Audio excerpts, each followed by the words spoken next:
Es una especie de catastro sobre niños, niñas y adolescentes que viven en situación de calle en nuestro país. Se determinó que eran 547 los que estaban viviendo en la calle aquí en Chile, y es por eso que queremos ahondar más en aquello, y nos acompaña ya aquí en el estudio Marcelo Sánchez, gerente general de la Fundación San Carlos de Maipo. ¿Cómo estás? Buenos días. Muy bien, Magdalena, muchas gracias.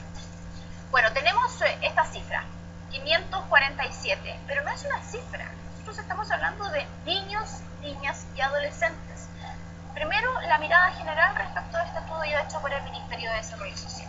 A ver, yo creo que lo primero es valorar el esfuerzo. Esto es por primera vez que se ha hecho un esfuerzo de actualización de aquel catastro que ya se hizo el año 2011, que tiene metodologías distintas, y convengamos entonces que acá no se está hablando de una disminución de la cantidad de niños que están en situación de calle, sino que es una fotografía en el momento que básicamente excluye a aquellos niños que ya están contabilizados en el registro social de hogares. Son niños que a lo menos pernoctaron una vez en el año en la calle y sin compañía de ningún tipo de adulto. Entonces aquellos niños que ya están anexados a un registro familiar no están contabilizados dentro de esta muestra. Y en consecuencia, también como lo dijo el ministro, esto es una fotografía que nos da una referencia respecto de las comunas en donde se hizo esta detección, para poder generar un operativo que como consecuencia tenga evidentemente que adoptar medidas de urgencia de mediano y de largo plazo respecto a esta población. Ahora, claro, decías que acá, más allá del tema de la reducción, es el hecho. Sí, claro. La región metropolitana lidera el número de niños en situación de calle, pero no por eso uno debe decir que la mayoría está acá en la región metropolitana, también en Valparaíso, Biobío, Arica, entre otras. Lo preocupante acá es el por qué los niños están en la calle, porque pese a que se han tomado una serie de medidas, que se va a reformar el Sename, etcétera, seguimos viendo a niños viviendo en las caletas, debajo ahí, por ejemplo, en Santiago podríamos decir debajo del río Mapocho. Seguimos viendo a niños solos viviendo en las plazas. Algunos son adolescentes, pero algunos son niños chiquititos que están pidiendo plata en la calle. Entonces, pareciera que muchas veces vemos solamente el número, pero no vemos esas historias, el por qué el niño llegó ahí. Tú das en un punto que es realmente importante, porque generalmente se subdimensiona el fenómeno pensando solamente en este ámbito, es decir, bueno, son 547 niños, o son 1000 niños, o son 700 niños, de un universo mucho más amplio de situaciones de vulneración de derechos. Entonces a veces parece ser que pierde la urgencia y finalmente se concentra en operativos de invierno, donde el resguardo de la salud física es fundamental. Pero nos olvidamos de que en este proceso las graves vulneraciones que han sufrido estos niños, si es que no se atienden oportunamente, significan un riesgo concreto de que mueran, de que no sobrevivan, ya sea por problemas de salud física, pero también por problemas de salud mental. Ellos son parte de una herencia también de familias que han vivido, muchas de ellas en situación de calle. El fenómeno de calle no es algo que sale espontáneamente de la noche a la mañana, también viene de generación en generación de altos niveles de exclusión social. Si tú analizas las cifras, hay por lo menos 3 fuentes importantes de por qué los niños salieron de su casa y terminaron en una calle. La primera fuente dice relación con conflictos familiares, un 53%. Los conflictos familiares no solamente se refieren a situaciones de problemas de parentalidad, también se refieren a situaciones de abandono, se refieren a situaciones de abuso, situaciones de maltrato, se refieren también a problemas estructurales como la exclusión. Un segundo grupo, que también es muy importante, que es cercano al 20%, se refiere a aquellos que se iniciaron en el consumo de droga y que eso motiva su salida del núcleo familiar. Y el tercer grupo, que es un grupo que me parece uno de los más complejos, porque hemos generado toda una situación de revisión de lo que es el sistema de protección. Ya llevamos varios años, se han cumplido 3 años desde la muerte de Licen, que inició una de las últimas crisis, pero venía una crisis de arrastre de hace mucho tiempo en la situación de cómo se estaba llevando el sistema de protección. Y el 20% de los casos detectados en este conteo son niños que venían de residencia en un centro de protección. Te recuerdo que este conteo no es un conteo que pudiéramos aducir causalidad estadística, porque es un conteo, tiene movilidad, tiene muchos elementos. Que te digan que una cifra de alrededor de 1 de cada 5 niños que están en la calle vienen de los centros de protección en una situación extraordinariamente grave. extraordinariamente grave, porque te recuerdo que hace un par de meses el ministro Lamberto Cisterna planteó que existían 350 niños con órdenes de búsqueda y recogimiento que no eran posibles ser detectados. Bueno, yo me pregunto si entre esos 547 niños que han sido contados están los 350 niños que el ministro Lamberto Cisterna, la Corte Suprema, reconoce que son niños que, teniendo tutela del Estado, teniendo órdenes de búsqueda y recogimiento, no siendo egresos administrativos del Sename, es decir, con toda la responsabilidad del Estado sobre ellos, no vaya a ser que alguno de esos niños también sea parte de estos niños del conteo. Y es tan importante cruzar esos datos, porque precisamente en base a eso, nosotros debiéramos tener una prioridad absoluta de atención de esos niños. No basta con los grupos de salud mental que hoy día existen para atender a aquellos niños que hoy día están desarrollando su vida en la calle con altos niveles de consumo en marihuana, altos niveles de consumo en pasta base casi 20 veces lo que es la población normal. Y en consecuencia, el daño que hoy día ellos tienen en materia de salud mental, producto de consumos problemáticos, hace que sea necesario y urgente que el primer dispositivo que se ponga a disposición de los niños es precisamente la atención en corta y en larga estadía, y que sea urgente, porque la base de que este fenómeno es demasiado móvil, después no los vamos a poder encontrar. Marcelo, pero bueno, hay una reforma al Sename, se están tomando una serie de medidas, no solamente al Sename, sino también a cómo abordar la situación de vulnerabilidad de los niños de nuestro país, con distintos programas. Pero esto no es una reforma que se vaya a dar de aquí a mañana, sino que también requiere un largo plazo, es decir, por ejemplo, los recorridos de calle para ayudar a los niños, todo esto es de un largo plazo.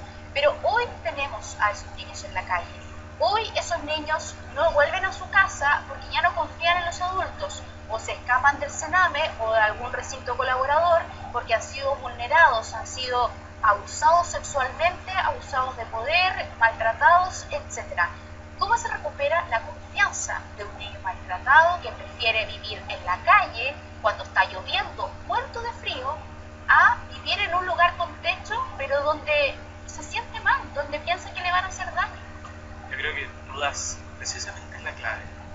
Cuando nosotros miramos el fenómeno de calle, ¿qué es lo que estamos viendo? Estamos viendo la deprivación, estamos viendo los problemas, estamos viendo la drogadicción, estamos caracterizando un cuadro donde olvidamos cuáles son los recursos que tienen los niños que están en situación. Es un niño herido. Es un niño profundamente herido, es un niño que ha preferido escaparse ante aquellos que deberían estar protegiéndolo. Es un niño que tiene que proveerse de un techo. Y sin embargo, tienen esa capacidad de sobrevivencia a duras cuestas. Sin embargo, logran crear vínculos con otros niños, crean verdaderas familias donde se protegen. Fíjate que hace algún tiempo fue el incendio ahí en Ejército, donde había una caleta. Ellos vivían como una familia, se organizaban, tenían roles, tenían conceptos de exclusión cuando los niños se portaban mal en el grupo. Es decir, ellos se van adaptando a la realidad de una manera que nosotros tenemos que ser capaces de mirar esos recursos también, de ver esas capacidades, de no solamente estigmatizarlos. Nosotros tenemos que ser capaces de generar una oferta que reconozca ese valor, que reconozca, por ejemplo, los vínculos filiales que van surgiendo en torno a ellos y no los separe cuando generamos ofertas. Por ejemplo, uno de los grandes temores que tenían los chicos en las caletas incendiadas o ahí en los héroes, cuando iban a ser operativos, etcétera, era que los separaran, porque ellos ya constituían una familia, ellos tenían, entre comillas, hermanos, tenían, entre comillas, papás o cuidadores. Entonces, ¿qué pasaba? El operativo, ¿qué es lo que hacía? No, las niñas van a este lugar, los niños van a este lugar, los adultos se van a esta otra parte. Entonces, finalmente se perdía ese núcleo que habían creado. O sea, tener conciencia que la oferta en calle es distinta de la oferta residencial. Tener conciencia que la oferta de calle requiere reconocer su dinámica, requiere reconocer sus factores protectores también, los que ellos mismos han creado, requiere valorar esa experiencia y construir dispositivos que se adapten a esa realidad. Fíjate que nosotros valoramos profundamente que se esté pensando y que se esté ya materializando la traída de un modelo que tiene alta evidencia internacional, que es el Housing First, la casa primero, porque generalmente las intervenciones psicosociales en el mundo adulto de calle funcionan con intervenir los temas, las variables psicosociales y después resolver el tema de habitabilidad. El modelo Housing First, es decir, mira, resolvemos el problema de habitabilidad y desde la resolución de este problema de habitabilidad vamos nosotros generando los otros dispositivos. Parte desde la confianza, parte desde reconocer que hay capacidades de poder salir adelante, que hay resiliencia que se puede apoyar. Yo creo que eso es importante, esa experiencia que es tan importante en el mundo adulto, porque Housing First funciona para personas adultas que han estado durante muchos años en calle, etc. Tenemos que mirarla también en el mundo adolescente, ver cómo podemos generar dispositivos de habitabilidad que además permita reconocer la convivencia entre los niños, entre los núcleos que se van determinando y con el apoyo sostenido de la intervención, pero una intervención de calidad basada en la evidencia, con mediciones y con resultados. Fíjate que el número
es perfectamente abordable. Estamos hablando de 547 niños. Es un presupuesto pequeño para el Estado.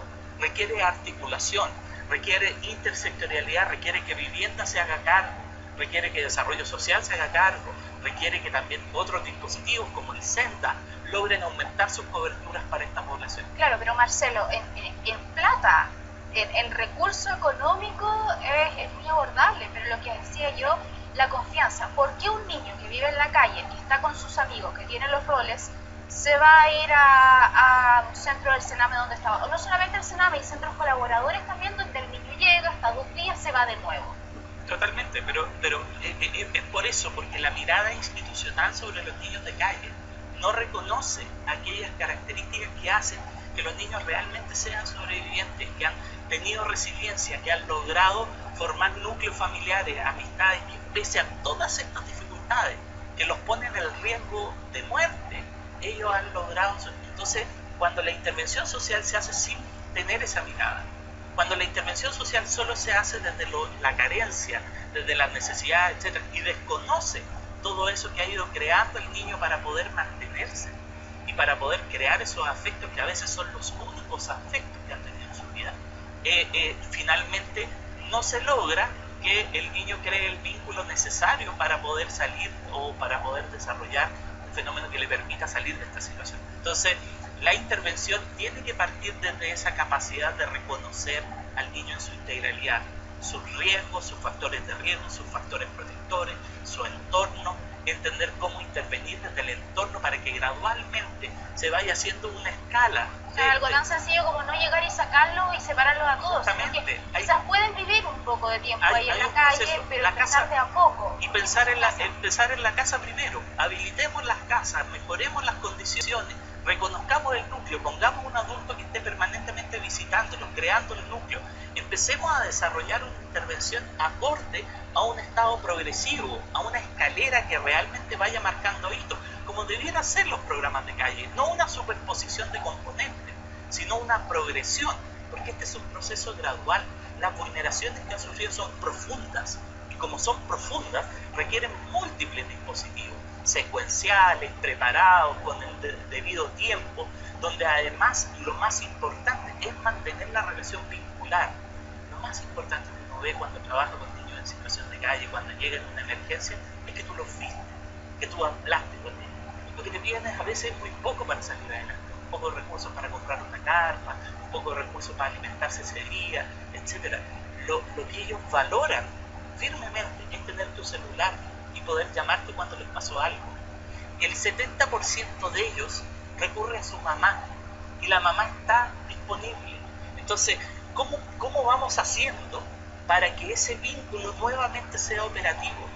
O sea, si 7 de cada 10 niños que están en la calle puede conectarse con un adulto responsable que se haga cargo, ¿cómo facilitamos ese encuentro con ese adulto, esa vinculación y cómo dotamos de capacidades a ese adulto y a veces también de recursos para que supere esta situación? Entonces, el vínculo es clave, pero muchas veces la política pública lo que hace es no mirar el vínculo, es considerar a la familia como un factor de riesgo.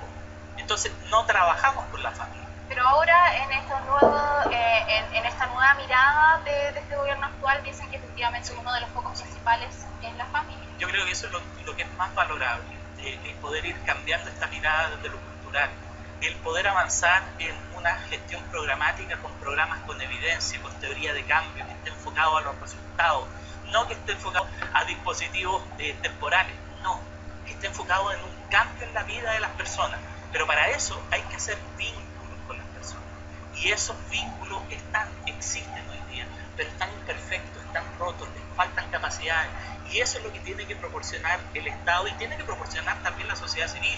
Y esto es un llamado también a todas las organizaciones de la sociedad civil. No podemos ser indiferentes ni tampoco podemos dejar que el Estado sea el que resuelva esto solamente. La capilaridad del fenómeno de calle requiere a las organizaciones de la sociedad civil en los territorios, porque muchas veces el Estado no puede llegar a esa frontera, y en esa frontera están precisamente las organizaciones de base, fundaciones que están todos los días haciéndose cargo de esta situación. Pero hay que trabajar articuladamente, hay que trabajar en base a la evidencia, hay que reconocer la realidad de los niños en su integralidad, en sus fortalezas y en sus riesgos. Hay que reconocer a las familias que pueden ser un vínculo potente, y frente a eso también hay que actuar con confianza, con cercanía, no con represión, no con apartarlo de su núcleo. De esa forma nosotros vamos a ir creando factores protectores desde la comunidad. Ahí se gana la confianza, ahí podemos partir de nuevo, ahí recuperamos el vínculo con la familia, y cuando eso sucede, recién cuando eso sucede, el niño puede volver a su casa.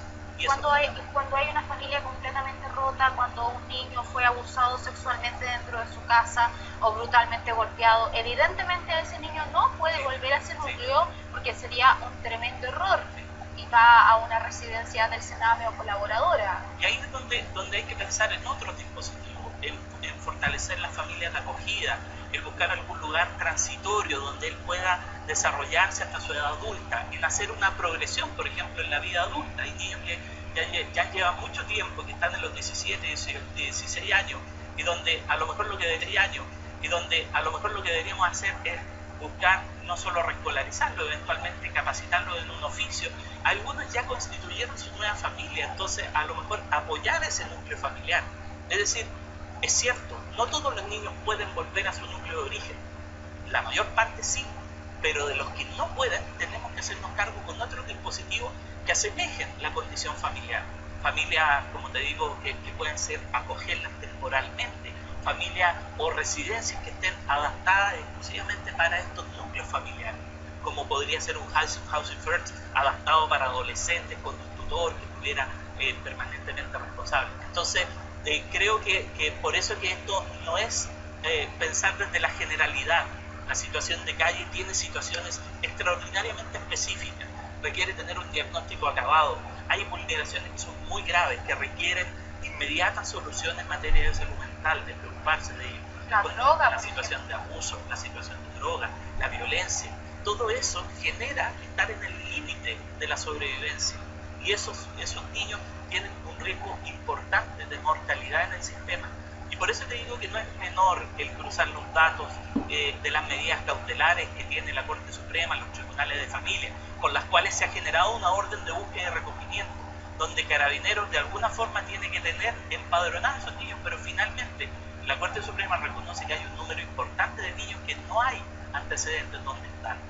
Bueno, veamos si en este conteo están esos niños. Pero muchos niños no quieren aparecer porque los van a llevar a un centro de responsabilidad penal adolescente, sí, donde finalmente pueden estar peor que en la calle. Sí. Porque ahí se mezcla gente que ha cometido incluso puede ser hasta un homicidio, pero porque es menor de edad, está ahí con un niño más chiquitito que a lo mejor fue detenido porque intimidación, por dar un ejemplo. Entonces, los más grandes abusan de los más chicos, entonces, ¿cómo va a querer aparecer ese niño para que se lo lleven para allá? Totalmente de acuerdo, sí, por eso es tan difícil también hacer la pesquisa. Pero cuando tú tienes identificada una condición de un niño, donde ya tienes tu carpeta investigativa, donde tú sabes cuáles son sus vínculos familiares, donde tú tienes una forma de intervenir, pero no intervenimos sobre lo mismo. O sea, ¿qué sentido tiene pesquisar un niño que se ha fugado del CREA y que está en una caleta para volverlo al CREA para que vuelva a la caleta? No tiene ningún sentido. Pero si yo tengo antecedentes de su familia, si tengo antecedentes de algún tutor que se pueda hacer cargo, si puedo desarrollar a lo mejor un modelo con familia extensa, con familias de acogida, si puedo desarrollar una acción concreta de parte de tribunales, del Sename, para priorizarlo en la oferta de salud mental, debiera ser el camino sobre el cual nosotros debiéramos trabajar con los niños. Entonces, creo que para iterar sobre lo mismo no tiene ningún sentido hacer un crucero. ¿Cuál es el trabajo que hacen ustedes en esta materia? Nosotros hoy día estamos generando con otras organizaciones sociales un modelo de priorización, de oferta de Sename, considerando los dispositivos que hoy día existen. No estamos pensando hoy día en poder traer un programa que pudiera tener evidencia. Creemos que lo que se está haciendo con Housing First puede ser una señal importante, pero hoy día tenemos que activar los dispositivos de salud primaria. El monitoreo que tenemos de las caletas que hoy día hay en la región metropolitana. Nosotros como Fundación San Carlos de Maipo nacimos por el tema de calle. El año 97 levantamos el primer observatorio de niños en situación de calle, que daba cuenta de patrones que son distintos de la dinámica que hoy día existe. Por ejemplo, cuando nosotros partimos con el observatorio, observábamos que la mayoría de los niños estaban en los lechos de los ríos. Y por esa misma razón partimos. Nosotros somos una fundación que viene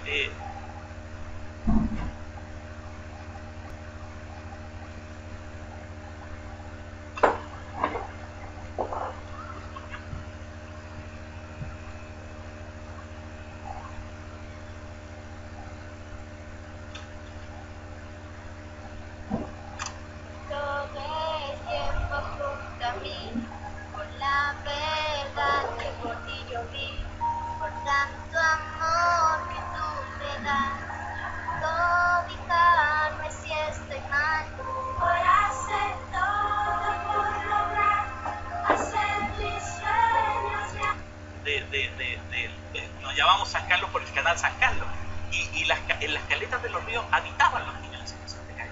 De repente, todavía hay niños. Todavía hay niños, pero son el porcentaje menor. ¿Y por qué? Porque empezaron a irse en torno a los malls, donde podían tener garantizado y asegurada su alimentación, tener acceso a los baños, etcétera, etcétera. Entonces el fenómeno de calle es muy dinámico. Lo que teníamos nosotros medido en el año 2011 es muy distinto a lo que tenemos medido hoy día. Los consumos problemáticos de drogas han ido creciendo de manera sostenida. Entonces, las fugas también del sistema de protección también han ido apareciendo de manera más significativa. Y por lo tanto, lo que corresponde hoy día es tener esta mirada mucho más en profundidad de este fenómeno. Saber que es un fenómeno altamente dinámico. Sostener dispositivos paliativos como los que son la operación de invierno, los dispositivos temporales, etcétera, pero avanzar en un programa o avanzar en un conjunto de programas de acuerdo a la diversidad que tenemos, programas que tengan evidencia, que tengan resultados, que se puedan implementar en base a factores de riesgo y factores protectores, que busquen la revinculación familiar, que busquen la revinculación comunitaria cuando no hay revinculación familiar, que busquen el acceso a familias de acogida. Y en ese sentido, hay la Fundación Infancia, como la Fundación Abrazarte, que están en la base, en la operación, en el territorio. Y creo que las organizaciones de la sociedad civil que tienen tanta capilaridad en este fenómeno, particularmente de calle, están al servicio de que el gobierno pueda articular hoy día una solución efectiva para este conjunto de niños, que sabemos que son los de una fotografía, pero que por lo menos les debemos eso, los hemos contado. Ahora, hagámonos cargo de esa realidad. Hay una urgencia por los niños que son habituales. El 25% de este conteo son niños que habitualmente están en la calle, o sea, alrededor de 131 niños, de los cuales el gran porcentaje, más de un 70%, tienen problemas con consumo. Bueno, dotemos de un sobrecupo a los programas del SENDA en corta estadía y en larga estadía para atender ese grupo. Es una medida urgente, porque a la medida que podemos empezar a trabajar ya desde la rehabilitación en el consumo, podemos empezar a vincular todos los otros elementos de la política pública. Entonces, yo creo que ese es el llamado que queremos hacer al gobierno. Creo que tenemos que tener sentido de urgencia. Es valioso tener un conteo, es valioso tener un refuerzo de los dispositivos paliativos, y creo que la sociedad civil también está organizada para poder generar capilaridad para llegar a todos estos niños que, así como se contaron, también se pueden perfectamente intervenir. ¿Cuál es la situación? Estamos hablando de los niños en general, pero tenemos niños muy chiquititos y tenemos adolescentes. El adolescente es más independiente, por supuesto. Sí. En cambio, los chiquititos de 5, 6, 7 años obviamente necesitan un apoyo y se apoyan en estos adolescentes. Pero pese a que hay un plan común, me imagino que también son formas distintas de tratar en estas intervenciones a los que ya están más grandes, a los que son más chicos. Totalmente. Ahora, dentro del conteo, tú habrás visto que la mayor cantidad claramente está en el grupo entre... Claro, los más grandes. Sí, el fenómeno es súper identificable, súper acotable, y el tipo de tratamiento, de vinculación, de trabajo que se debe hacer con los niños más chiquititos es distinto. Claramente el niño más chiquitito en este minuto no puede estar en la calle. O sea, y tenemos que ver espacios donde se les pueda regularizar, tenemos que ver espacios donde se les pueda dotar de salud física inmediatamente, etcétera. Entonces, también hay una gestión priorizada que se tiene que hacer de acuerdo a los perfiles etarios, no solamente de acuerdo al grupo mayoritario de la población de niños. Así que yo creo que el trabajo es urgente, es abordable, el gobierno cuenta con el apoyo de la sociedad civil, valoramos el esfuerzo que está haciendo el gobierno, pero hay un desafío que tenemos que tomar de cara no solamente al invierno, sino que de cara al corto, al mediano y en el largo plazo, para que esto sea un cambio efectivo y no solamente un cambio temporal. Bien, Marcelo, muchas gracias por acompañarnos durante esta jornada. Marcelo Sánchez, tú eres el gerente general de la Fundación San Carlos de Manta. Que estés bien, que tengas un lindo día. Igualmente. Chao. Igualmente. Chao.